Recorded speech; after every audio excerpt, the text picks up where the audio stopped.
ऐसा तो हो ही नहीं सकता कि तुमने गिबली ट्रेंड को फॉलो ना किया हो। तो मैं तुम्हें बताऊं, गिबली एक स्टूडियो है जो कि इस तरह की मूवीज बनाता है। तो आज मैं गिबली स्टूडियो की एक ऐसी मूवी के बारे में बात करने जा रहा हूं जिसका हर एक सीन तुम्हें इमोशन फील करवाने का पोटेंशियल रखता है। तो आज मैं इसी की स्टोरी को तुम्हारे साथ शेयर करने वाला हूं। तो स्पॉयलर्स का ध्यान रखते हुए शुरू करते हैं। मूवी स्टार्ट होती है एक आदमी से जो कि कह रहा होता है कि यही वो दिन था जिस दिन मैं मरा था। तभी कैमरा स्लोली मूव करता है और हमें दिखाया जाता है वही बंदा जो कि एक पिलर के सहारे बैठा होता है और उसकी हालत बहुत खराब होती है। फटे हुए कपड़े, बॉडी पे स्क्रैच देख के लग रहा था कि शरीर में कुछ बचा ही नहीं है। लोग उसको डिस्गस्टिंग बोल के जा रहे हैं और एक बंदा तो उसके लिए खाना भी छोड़ के जाता है, बट तब तक वो मर चुका होता है। तभी रात हो जाती है। एक सफाई वाला आता है जो कि देखता है कि उस मरे हुए इंसान के हाथ में एक टिन की कैन है। वो सफाई वाला उस टिन की कैन को फेंक देता है और उसमें से बहुत सारी फायरफ्लाइज निकलती हैं। और फिर हम देखते हैं एक बच्ची को जो कि उस बंदे का हाथ पकड़ के जा रही होती है जो कि हमें स्टार्टिंग में दिखा था। एक्चुअली वो लड़की उसकी छोटी बहन है और अब वो लोग मिल चुके हैं मरने के बाद। Yes, both of them are dead. But ये क्या सीन था ये तुम्हें अभी समझ में नहीं आएगा। जब तुम उसकी पूरी स्टोरी को जान लोगे उसके बाद तुम्हें समझ में आएगा। इस सीन में कितनी डेप्थ है ये तुम अभी फील नहीं कर पाओगे, थोड़ा सब्र करो।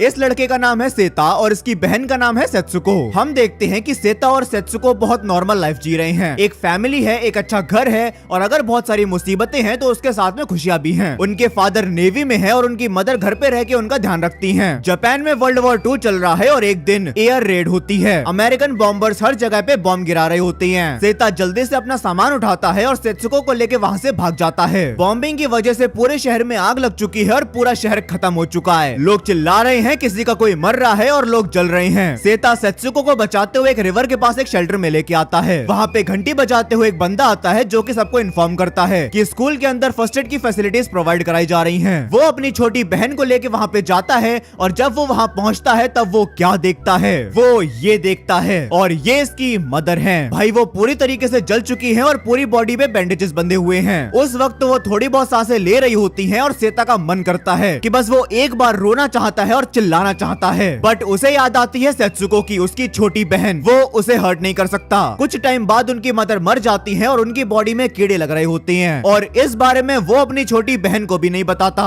और वहाँ पे सिर्फ उसकी ही मदर नहीं थी जो कि मर चुकी थी, हर किसी का कोई ना कोई जल चुका था, मर चुका था। सबकी बॉडीज को इकट्ठा किया जाता है और एक साथ आग लगा दी जाती है। अब उनकी मदर मर चुकी है और बचे हैं तो सिर्फ ये दोनों। अब प्रॉब्लम ये है कि इनका घर डिस्ट्रॉय हो चुका है तो अब ये रहेंगे कहाँ। तो सेता सेत्सुको को लेके अपने दूर के आंटी के घर जाता है। पहले तो वो आंटी उनका काफी ख्याल रखती हैं, बट धीरे धीरे चीजें बदल जाती हैं। जापान में वॉर चल रही थी, मतलब खाने की कमी थी। जब खाना कम होने लगता है तब उनकी रियलिटी पता चलती है। वो उन दोनों बच्चों पे बार बार चिल्लाती रहती थी कि तुम दोनों यहाँ पे पड़े रहते हो, कोई काम क्यों नहीं करते, और तुम्हारे फादर नेवी में है, उनकी तरफ से कोई हेल्प क्यों नहीं आ रही है। ये ताने रोज सुनने को मिलते हैं। तो सेता डिसाइड करता है कि वो सेत्सुको को लेके उसी शेल्टर में रहेगा जहाँ पे वो उसे बचाने के लिए पहले लेके गया था। और एक बात मैं तुम्हें बता दूं कि इस बच्ची की आवाज बहुत क्यूट है। बस ऐसे ही बता रहा हूँ, स्टोरी के पर्सपेक्टिव से इसकी कोई इंपॉर्टेंस नहीं है। तो अब ये लोग रिवर के पास उसी शेल्टर में रहने के लिए आ जाते हैं। अब सेता और सेत्सुको को नया घर मिल चुका है। ये बंदा सिर्फ 14 से 15 साल का है और ये अपनी छोटी बहन का गार्जियन बन चुका है। लेकिन देखा जाए तो ये लोग वहाँ पे बहुत सारे मोमेंट्स एंजॉय करते हैं, साथ में खेलते हैं, एंजॉय करते हैं और मस्ती करते हैं। और उन्हीं सब के बीच में काफी खूबसूरत और हार्ट ब्रेकिंग मोमेंट आता है। उसकी बहन को अंधेरा पसंद नहीं होता, इसलिए वो लोग काफी सारी फायरफ्लाइज को कलेक्ट करते हैं और पूरा शेल्टर एक चमकदार जगह बन जाता है। दोनों हंसते हैं, खेलते हैं और एक छोटी सी दुनिया बना लेते हैं। लेकिन शायद तुम्हें पता होगा कि फायरफ्लाइज बहुत जल्दी मर जाती हैं। तो एक दिन सेत्सुको उन फ्लाइज के लिए ग्रेव बनाती है और उन सभी को वहाँ पे दफना देती है। और यहीं से हमारी मूवी का टाइटल आता है, द ग्रेव ऑफ फायरफ्लाइज। और उन फ्लाइज को दफनाते हुए सेत्सुको एक बात बोलती है कि हमारी मम्मा भी ऐसे ही गई थी ना। ये मोमेंट एक छोटी सी बच्ची की इनोसेंस और उसकी दुख भरी रियलिटी को दिखाता है। अब इन सब के बाद एक ऐसा मोमेंट आता है जिसमें इन लोगों की हालत बहुत खराब हो जाती है। पीने के लिए पानी है लेकिन गंदा है, खाने के लिए खाना है लेकिन सड़ा हुआ है। भाई उस छोटी सी बच्ची की बॉडी सड़ रही है और उसको एक बीमारी भी हो जाती है। सेता उसको डॉक्टर के पास लेके जाता है और वो कहता है कि तुम्हारी बहन को मेडिसिन से ज्यादा एक एक्चुअल खाने की जरूरत है। सेता अपनी पूरी जान लगा देता है अपनी छोटी बहन के लिए खाना ढूंढने के लिए। लेकिन इस दुनिया में बिना पेरेंट्स के सरवाइव करना इतना आसान भी नहीं होता। वो किसी फार्म में चोरी करता है और पकड़ा जाता है, उसको पीटा जाता है और पुलिस वालों के हवाले कर दिया जाता है। वो पुलिस वाला सेता को छोड़ देता है और वहाँ पे भागते भागते सेत्सुको भी आ जाती है। और भाई जब वो उसको गले लगा के रोता है ना, इन सब चीजों के बाद भी उसका मन सिर्फ यही सोच रहा था कि सेत्सुको के लिए खाना लेके जाना है। भाई एक मोमेंट आता है जिसमें वो सेत्सुको को लेके कहीं जा रहा होता है और उसको एक गिरा हुआ खाना मिलता है। वो उसी खाने खाने को ऊपर से उठाता है और अपनी बहन को खिला देता है और उससे ये भी कहता है कि अब वो उसके लिए सच में खाना लेके आएगा। तो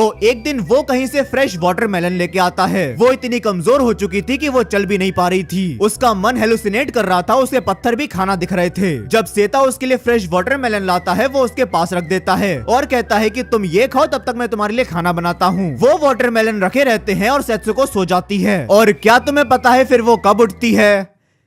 कभी नहीं। Along with her mother, she is also dead। अब इन्हीं सब के बीच में सेता को खबर मिलती है कि जापान वॉर हार चुका है और उसके फादर जो कि नेवी में थे वो भी मर चुके हैं। वो अपनी छोटी बहन और उसकी डॉल को एक बॉक्स में रखता है और उसको जला देता है। वो अपने ब्रोकन हार्ट और वीक बॉडी को लेकर ट्रेन के स्टेशन पे बैठा होता है और यही वो सीन था जो कि हमें मूवी के स्टार्टिंग में दिखाया गया था। इस मूवी की एंडिंग ऐसी थी कि इनके मरने पे कोई रोने वाला भी नहीं था। बिना किसी फूट फूट के रोने वाले मोमेंट के भी ये सीन बहुत इमोशनल फील करवाता है। अब यहाँ पे मैं तुम्हें बताना चाहता हूँ कि इस मूवी को देखने के बाद मुझे कैसा फील हो रहा है। तो देखो, वो बताने से पहले मैं तुम्हें कुछ और भी बताना चाहता हूँ। जब तुम्हारे सामने कोई इमोशनल मोमेंट आता है तो तुम्हें बुरा क्यों लगता है? इसके सिर्फ दो रीजंस होते हैं। या तो तुम्हारे साथ भी ऐसा कुछ हो चुका है जिसकी वजह से तुम उसके साथ रिलेट कर पा रहे हो, या फिर तुम खुद को उस कैरेक्टर की जगह पे रख के देख रहे हो जिसकी वजह से तुम इमोशनल फील कर रहे हो। और मैं भी इस वक्त खुद को सेता की जगह पे रख के देख रहा हूँ एंड मुझे यहाँ पे बहुत बुरा लग रहा है। वेल गाइस, आज के लिए बस इतना ही। तुम मुझे बताओ कि नेक्स्ट वीडियो में मैं क्या कवर करूँ। तो अगर तुम्हें ये वीडियो पसंद आई हो तो वीडियो को लाइक कर देना। अगर तुम चैनल पे नए हो तो सब्सक्राइब कर देना। तुम मुझे इंस्टाग्राम पे भी फॉलो कर सकते हो, link in the description box. तो चलो गाइस, मिलते हैं नेक्स्ट वीडियो में। तब तक के लिए सायोनारा।